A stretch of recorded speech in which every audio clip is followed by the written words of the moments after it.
उज्जैन में सीएस 2028 के आयोजन को लेकर एक महत्वपूर्ण बैठक आयोजित की गई। इस बैठक में 13 अखाड़ों के संत महंतों के द्वारा भाग लिया गया। अधिकारियों के साथ में कुंभ में होने वाले कार्यों को लेकर चर्चाएं हुई। बैठक में उज्जैन कलेक्टर रोशन कुमार सिंह, मेलाधिकारी आशीष सिंह, निगम आयुक्त आशीष पाठक, विकास प्राधिकरण सीईओ संदीप सोनी, एसपी प्रदीप शर्मा सहित अन्य अधिकारी भी यहां पर मौजूद रहे। बैठक के दौरान सिंहस्थ मेलाधिकारी आशीष पाठक ने बताया कि इस बार कुंभ भव्य होगा और ऐसा पहले कहीं नहीं हुआ होगा। उन्होंने कहा कि करीब 30,000 करोड़ के काम मंजूर हो चुके हैं। इतनी बड़ी संख्या में घाट बनाया जा रहा है जो कहीं नहीं होंगे। उज्जैन कलेक्टर रोशन कुमार सिंह ने कहा कि 29 किलोमीटर नए घाट बनाए जा रहे हैं, जिसमें कुंभ में आने वाले सभी श्रद्धालुओं को बेहतर सुविधाएं मिल सकेंगी। बैठक के दौरान संतों ने अपनी मांगे रखी। स्थानीय अखाड़ा परिषद अध्यक्ष रामेश्वर दास ने कहा कि शिप्रा नदी में मिल रहे 13 नालों को पूरी तरह बंद करवाया जाए। कान क्लोज डक्ट परियोजना के काम में तेजी लाई जाए। संतों ने यह भी मांग की है कि देवास इंदौर की फैक्ट्रियों का जहरीला पानी शिप्रा में मिलने से जल्द रोका जाना चाहिए। इसके अलावा संतों ने मांग की है कि सिंहस्थ की पेशवाई जिन मार्गों से निकलती है उन मार्गों को चौड़ा किया जाए। संतों की मांगों पर अधिकारियों ने सकारात्मक प्रतिक्रियाएं भी दी हैं। आश्वासन दिया है कि सभी कार्य समय पर पूरे होंगे। कलेक्टर रोशन कुमार सिंह ने कहा कि सभी कार्य समय पर पूरे करने के लिए अधिकारियों को निर्देश दे चुके हैं। इस बैठक से कुंभ के आयोजन को लेकर एक नई दिशा मिलने की उम्मीद है। संतों को उम्मीद है कि उनकी मांगों को पूरा किया जाएगा।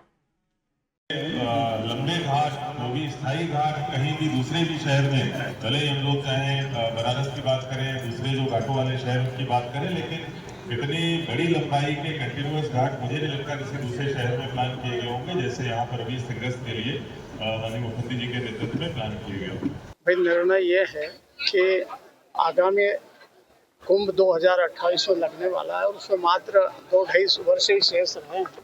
इसके संबंध में प्रशासनिक अधिकारी, मेला अधिकारी, कलेक्टर साहब को बुलाया और सभी संतों से उनको आशीर्वाद दिलवाया ताकि 2028 का कुंभ भव्यता लेते हुए अच्छे से बिके, बाहर से आने वाले श्रद्धाओं को अच्छा सुविधा मिले और शिप्रा शुद्धिकरण से लगा अन्य जो मुद्दे हैं, 14 मुद्दे हमने उनको बताए हैं और उन्होंने मंजूर किया है कि ये 14 मुद्दे हम तुरंत इसका ऊपर जो है अनुसरण करेंगे, कार्य करेंगे और जल्दी से जल्दी साधुओं की और अन्य बैठक में बुला के जो भी समाधान होगा वो करेंगे।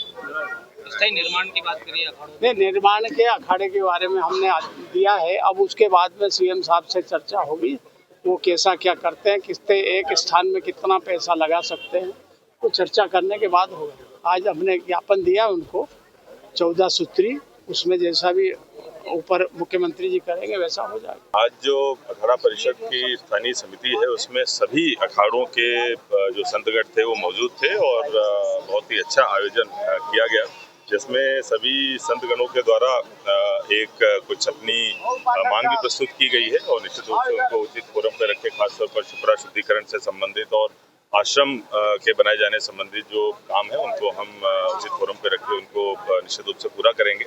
हमारी तरफ से जो सिंगर्स के लिए तैयारियां हो रही हैं उनकी जानकारी भी दी गई। माननीय मुख्यमंत्री जी के नेतृत्व में जिस तरीके से सभी फ्रंट्स पे काम हो रहा है, चाहे रोड कनेक्टिविटी हो, चाहे घाटों की का निर्माण हो, चाहे ब्रिजेज का निर्माण हो या फिर दूसरे जो रेलवे आदि की अधोसंरचना विकसित करने का काम हो, सभी पे काम बहुत तेजी से चल रहा है।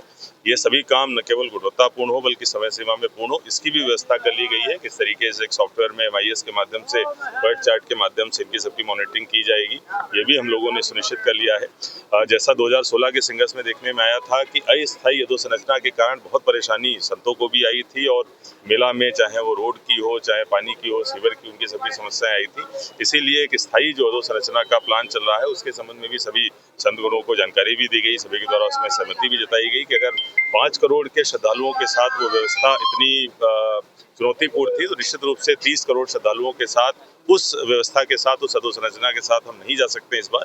इसीलिए स्थायी अधोसंरचना पे काम बहुत आवश्यक है और इससे किसानों को भी जो फायदा होगा कि सभी की जो भूमियां हैं अभी जो रोड से अंदर की तरफ है, 80-90% किसानों की सभी भूमियां कम से कम 18 मीटर रोड के किनारे आ जाएंगी, तो उससे सभी को बहुत फायदा होगा।